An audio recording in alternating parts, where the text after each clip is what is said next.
Eu nasci em Campos Borges, que à época era distrito de Espumoso, em agosto de 1960. Eu sou da roça, né? Eu nasci no meio da roça mesmo. Meu pai era um pequeno agricultor, minha mãe costureira, dona de casa, e trabalhava na roça também. Eu tive uma infância bem rural mesmo. Aprendi a ler em casa, em lata de óleo de trator, que era de um vizinho nosso que tinha trator, meu pai não tinha. Mas as primeiras palavras que eu aprendi a ler foram palavras até complicadas. Era shell, esso, essolube, texaco. Quando eu descobri o jornal, foi assim, a grande descoberta da minha infância. Foi o jornal, que lá em casa ele só chegava quando o pai ia na cidade e trazia enrolando banana. E lia daquele jornal de cabo a rabo, assim, onde eu conseguisse um pedaço de jornal era a festa. E às vezes eu até passava um certo constrangimento, porque as pessoas achavam, minha mãe achava bonitinho, assim, chegava uma visita, assim, mostrar, olha como ela tão pequenininha sabe ler jornal. E eu ficava lendo o jornal para as visitas. Um mico, né? Mas eu até gostava disso. E eu me lembro que a primeira coisa que, quando as pessoas perguntavam assim, o que eu queria ser, a primeira coisa que eu disse, não era professora, como quase todo mundo dizia que queria ser professora. Eu queria ser escritora de jornal, porque eu não sabia que existia jornalista, então eu queria ser escritora de jornal. Eu, na faculdade, gostava mesmo era de assuntos internacionais, tinha vontade de ser correspondente internacional, ou então, veja só que coisa mais absurda, de ser repórter de Fórmula 1. Era o meu esporte preferido. Eu gostava de corrida de carro. Eu ia para Tarumã, fingi que estava fazendo matéria quando eu era estudante. Eu gostava muito disso. Fui para o Correio do Povo, trabalhei de 86 a 92 no Correio do Povo. Primeiro como 3 anos na política, depois mais 3 como editora de economia. E vim para a RBS em 92. Estou na RBS, portanto, há 23 anos. Em geral, eu saio de casa às 7h15 e chego aqui às 7h30. Assim, também tudo cronometrado, porque essa hora não tem trânsito, né? É bem tranquilo. Aí, nessa meia hora, 40 minutos que antecede o programa, eu fico me atualizando aqui pelos sites, vendo. Eventualmente, eu ligo a TV, mas é raro. Em geral, é aqui pelos sites que eu vejo. Às vezes, tuito alguma coisa, às vezes, faço uma chamada para a minha abertura da coluna, para alguma coisa que eu queira destacar.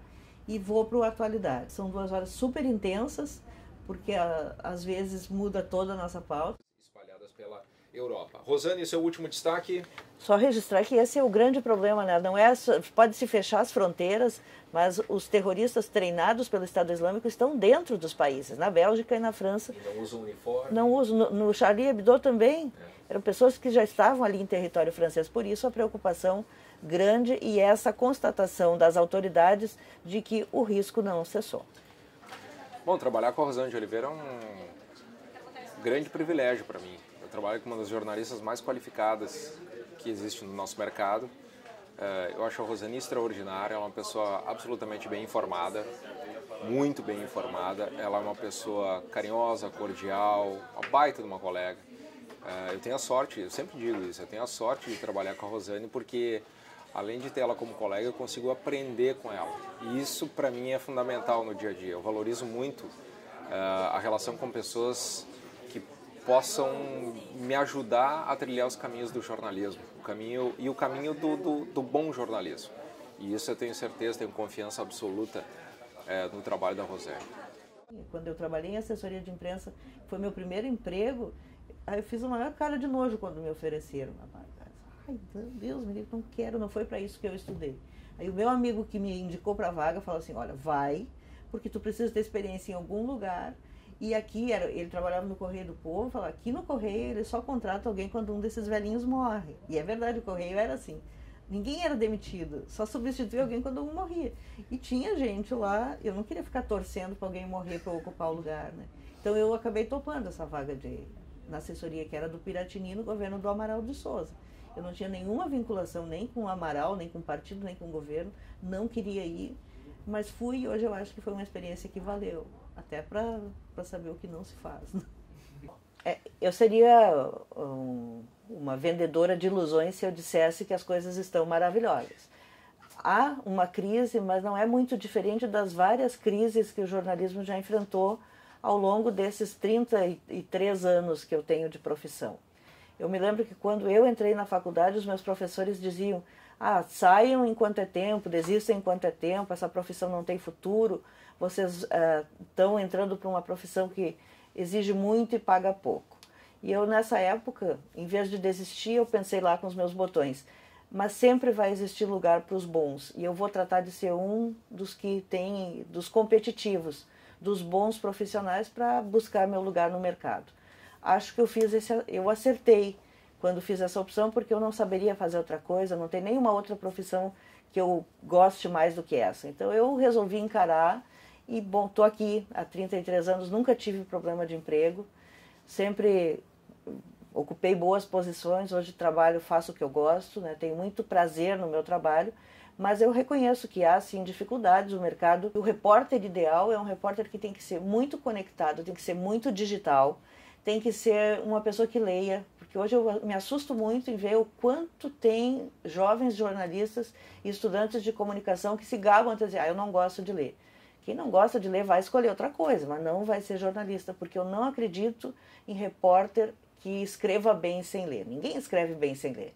A leitura continua sendo, desde sempre, uma exigência. Mas tem muito estudante que passa a faculdade inteira vivendo de teorias, e muitos de teorias conspiratórias, o que é mais assustador ainda, que não pisa numa redação, que não se preocupa em ver como as coisas funcionam no mercado, depois chega, termina o curso, cheio de teses, mas não tem conexão com o mercado. Eu entendo de legislação eleitoral como muito bacharel em direito não entende. Por que isso? Porque faz mais de 30 anos que eu lido, a cada eleição de 2 em 2 anos eu preciso me aprofundar em questões de legislação eleitoral. Mas eu não posso, se alguém quiser me contratar para defender um partido, um candidato, eu não posso. Por quê? Porque eu não sou formada em direito, porque eu não tenho carteirinha da OAB. Por que o jornalismo, qualquer um pode achar que pode exercer a profissão sem ser treinado para isso, sem ter estudado para isso? Eu sou a favor do diploma, eu acho que a gente tem que ter o preparo técnico, acho que sim, temos que melhorar os currículos, temos que qualificar as faculdades de comunicação, mas não simplesmente desistir do diploma. Mas eu não sou radical do tipo que acha assim, não tem diploma, não pode escrever no jornal.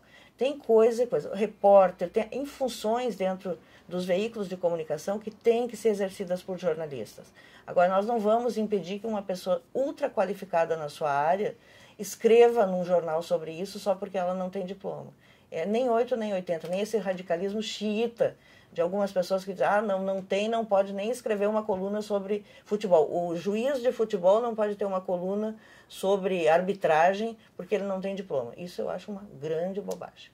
A Rosane, para mim, ela sempre foi meio que uma segunda mãe, porque ela abraça muito quem trabalha com ela. A gente se sente muito, para quem é jovem e está no início da carreira, é muito importante ter alguém assim, porque ela passa muita confiança. Ela é uma pessoa que, quando ela acredita em ti, ela confia, ela faz o teu trabalho aparecer, porque ela é uma pessoa muito segura. Ela é muito segura do que faz, ela tem muita ética, muito compromisso, e a pessoa que está trabalhando com ela sabe que precisa acompanhar esse ritmo. Tu tem que se espelhar nela para conseguir ter um resultado melhor. Sim, eu sou muito fã da Rosane, acho ela um super exemplo de profissional, ela é muito dedicada, ela é um exemplo assim, de amor pelo jornalismo, ela trabalha da manhã à noite, sempre antenada, sempre ligada, e além de tudo, assim, eu acho que além dessa dedicação, ela é um grande ser humano, ela é uma pessoa assim, que está preocupada se quem está ali do lado dela está bem, ela liga, meio mãe, assim, sabe? Eu lembro que quando eu estava na coluna, eu falei para ela que eu adorava caneta de ponta fina, porque eu gostava, e ela um dia chegou para mim com um pacotinho de várias canetas de ponta fina, porque ela também gostava, e ela trouxe para mim. Depois eu fui para a África, um tempo eu tirei uma licença, que eu estava fazendo meu mestrado. Quando eu voltei tinha flores para me receber, de boas-vindas. Então ela tem um cuidado, eu acho, com as pessoas, que é raro a gente ver, especialmente assim, pessoas que trabalham demais, correm demais, tem esse mito às vezes do chefe, né, malvado ou brabo, ou mesmo questão que não dá tempo, e ela mesmo no meio da correria tem essa característica que eu acho que é muito marcante dela. Eu adoro meu trabalho, eu gosto do que eu faço, mas o ponto que eu tenho uma ressalva é o pouco tempo que eu dedico para minha família. Eu perdi meu pai nesse ano, foi um ano 2015 está sendo muito difícil para mim, porque assim, meu pai é uma referência muito forte na minha vida. E eu agora me ressinto assim das vezes que eu não fui para casa no aniversário, no Dia dos Pais, dos natais que eu não encontrei a família. Então isso é pesado. E tem uma coisa que me marca muito, que o meu filho, quando ele era pequeno, ele tinha uns 10 anos, ele andava por aqui. Meus filhos são ratos de redação, porque às vezes não tinham com quem ficar, eles vinham para cá, né?